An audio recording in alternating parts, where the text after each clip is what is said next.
क्योंकि ऐसे लोग जो अब ये बात कर रहे हैं कि भाई किसी भी संत और साधु का अपमान होगा तो हम चुपचाप बैठेंगे नहीं, ये समाजवादी पार्टी के मुखिया इस तरह की बात कर रहे हैं।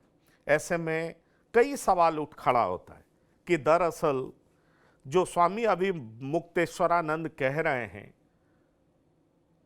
उसको लेकर के सरकार गंभीर नहीं है, सरकार उनका अपमान कर रही है। उनके पक्ष में दो और शंकराचार्य आ चुके हैं। मैं सबसे पहले हिंदू धर्मगुरु दीपक दुबे जी के पास जाना चाहूंगा। दुबे जी, आप इस प्रकरण को कैसे देख रहे हैं?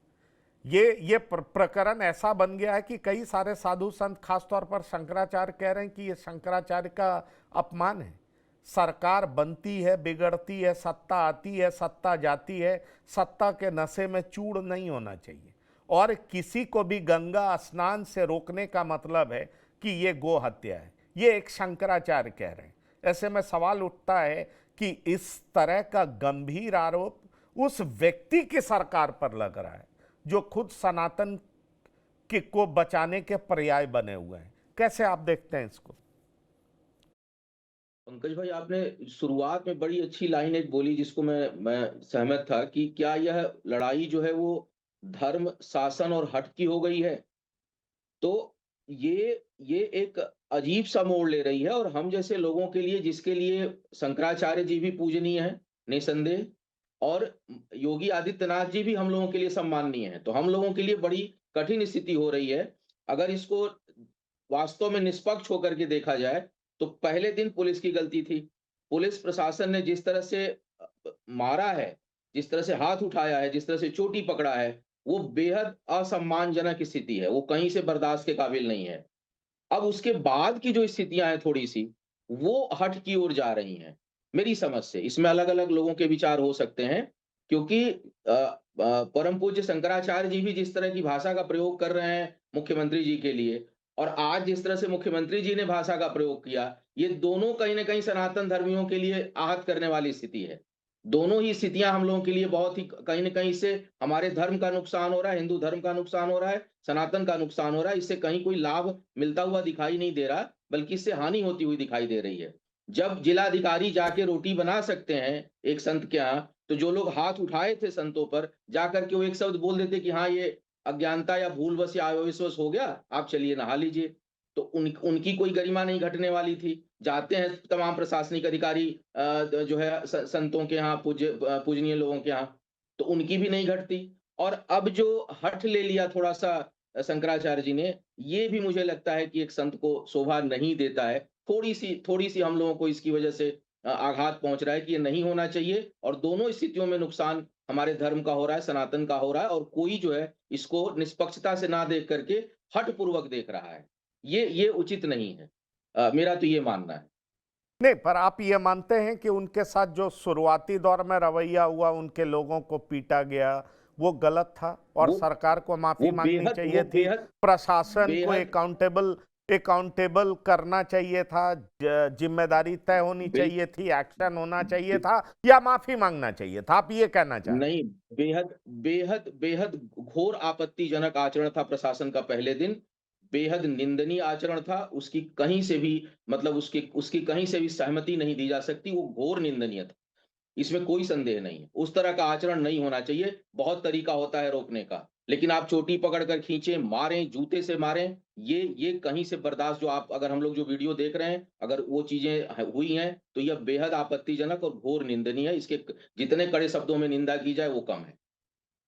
चलिए, आचार्य विष्णु विनोदम जी, आप कैसे देखते हैं? आपको लग रहा है सनातन में बिखराव हो रहा है, या आपको लग रहा है कि एक जो धार्मिक व्यक्ति हैं वो भी योगी हैं, वो अब शासन के सिरमौर बने हुए हैं प्रदेश के, और दूसरे शंकराचार्य हैं, वो भी बड़े हैं, पूजनीय हैं, जैसा कि दीपक दुबे जी ने कहा?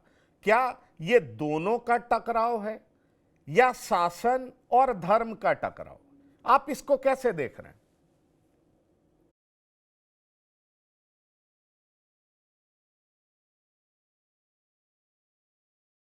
अनम्यूट करिए आचार्य विष्णु विनोदम जी, अनम्यूट करिए। ओके, आ रही है मेरी आवाज अब? हाँ जी जी, आ रही है।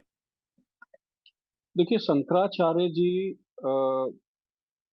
पहली चीज़ तो ये समझना ज़रूरी है कि शंकराचार्य पद पर हैं भी कि नहीं, क्योंकि सबसे इम्पोर्टेंट बात यही आती है, क्योंकि ये ब्राह्मण भी नहीं है, संज्ञान में ये सब बातें भी आ रही हैं।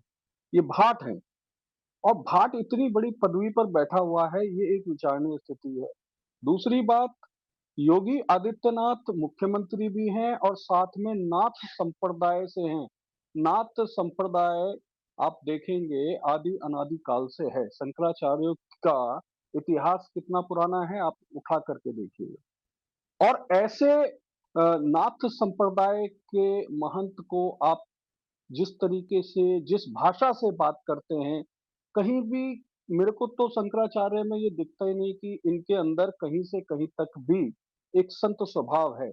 कितनी आप वीडियो देखेंगे इनकी, उसमें ये कहीं न कहीं आक्रोश में ही दिखते हैं। संत आक्रोश में नहीं दिखना चाहिए। हमेशा कभी न्यूज़ चैनल वालों को डाँटते हुए दिखते हैं या गाली देते हुए मिलते हैं। तो ये बहुत बड़ी स्थिति खड़ी हो गई है और ये हमारे धर्म गुरु के रूप में जाने जाते हैं और देश इनको इस तरीके से ले रहा है। जिस तरीके से अगर हमारे धर्म गुरु होंगे, तो धर्म को मानने वालों का क्या हाल होगा, इससे पता चल रहा है। तो मुझे ऐसा लगता है कि मेरे ओपिनियन से ये धर्म की सबसे बड़ी हानि हो रही है। नहीं, आप कह रहे हैं कि ये धर्म की सबसे बड़ी हानि हो रही है, लेकिन अगर किसी धार्मिक संस्था का सिरमौर कोई है, उसका निजी स्वभाव कुछ भी हो सकता है, पर क्या उनके अनुयायियों को उनको पीटना बनता है क्या? ये सवाल तो अब उठ खड़ा हो रहा है। इस नाम पर केवल वही नहीं, बाकी शंकराचार्य नहीं, भी इनके साथ आ रहे हैं। एक ने स्टेटमेंट देखिए। दिया है, नहीं मैं वही आपके सामने ये बात रखना चाह रहा हूं। एक ने स्टेटमेंट हुँ, दिया है कि आप गंगा स्नान से रोकते हैं तो ये गौवध के बराबर है, गौ हत्या के बराबर है। दूसरा, आपने दीपक हुँ, जी की बात सुनी, उन्होंने ये कहा कि भाई पहले दिन आप कैसे एक शंकराचार्य के लोगों की पिटाई कर सकते हैं। सवाल ये है, सवाल यह है कि अगर आपको रोकना ही था तो आप बीच में रोकते। ये सवाल उठ खड़ा हो रहा है और अब कई सारे ब्राह्मण्स भी आ रहे हैं, कह रहे हैं कि ब्राह्मणों का अपमान नहीं सहेगा हिंदुस्तान। हो सकता है इसके पीछे सियासी पार्टियां हों, कांग्रेस हो, समाजवादी पार्टी हो, मैं इस बात से इनकार नहीं कर सकता, लेकिन ये जी, ब्राह्मण बनाम सरकार भी होता जा रहा है, ब्राह्मण बनाम सत्ता भी हो रहा है। और हैरत की बात यह है कि जो सनातन की संरक्षक कहती है, इसलिए इसलिए तो हैरान है। दीपक दुबे जी के लिए बड़ा आसान होता अगर अभी समाजवादी पार्टी होती, ये भयानक अटैक करते, पर ये समाजवादी पार्टी नहीं है, ये कांग्रेस पार्टी नहीं है, ये अभी वहां जो जी, बैठी पार्टी है वो बीजेपी है और वो कहती है सनातन की रक्षा के लिए हम लड़ते हैं, और मुख्यमंत्री तो बिल्कुल कहते हैं। और इसीलिए तो मैं आपसे ये सवाल कर रहा हूं कि क्या ये सत्ता बनाम शंकराचार्य हो गया है? क्योंकि शंकराचार्य भी पूर्व में बहुत सारे ऐसे बयान देते रहे हैं जो कि बड़ा राजनीतिक दिखा है, उसको लेकर के सवाल हैं। पर ये जिस ओर जा रहा है आचार्य विष्णु विनोदम जी, मुझे लगता है जी। कि जो सनातन के संरक्षण की बात करते हैं हुँ, उनके लिए भी ठीक नहीं है, और आप लोगों को भी लगता है कि भाई किस तरफ जाएं, ये सनातन में बिखराव ऐसे कैसे हो रहा है, सनातन की रक्षा का दौर चल रहा है और उसमें इस तरीके से जो लड़ाई छिड़ गई है वो आखिरकार कहां तक जाके रुकेगा? आप इस यही सवाल मैं आपसे समझना चाह रहा हूं। देखिए, यदा यदा ही धर्मस्य ग्लानिर्भवति भारत, हमारे यहाँ कृष्ण पहले ही बोल गए। तो धर्म की हानि हो रही है। अब सबसे महत्वपूर्ण बात ये है कि ये जिस पदवी और गद्दी के लालच में इस काम को कर रहे हैं, क्या वो उस पे बैठने योग्य हैं? और बैठने योग्य नहीं हैं, तो ज़ाहिर-सी बात है उनके चेलों ने भी कोई न कोई हरकत की होगी, जिसलिए उनकी कुटाई हुई और ये स्वाभाविक-सी बात है, ऐसा ज़रूरी नहीं है, क्योंकि स्वभाव से ही पता चलता है कि अंदर क्या चल रहा है। रही बात सरकार की, प्रशासन की या ब्राह्मणों की, ब्राह्मण पहली चीज़ ये ब्राह्मण ही नहीं बताए जा रहे, ये भाट हैं, तो बहुत बड़ा अंतर है और ब्राह्मण कहीं न कहीं हिंदू समाज और कहीं न कहीं पार्टी के साथ ही है, ऐसा कुछ नहीं है। सरकार के साथ है, हम तो ये कहेंगे ब्राह्मणों ने कांग्रेस का भी बहुत साथ दिया, समय आने पर आज ब्राह्मण कहीं न कहीं भारतीय जनता पार्टी के साथ भी खड़ा है और उसे दिख भी रहा है कि कहीं न कहीं भारतीय जनता पार्टी देश हित में काम कर रही है। इसमें अनहित वाली कोई बात ही नहीं है।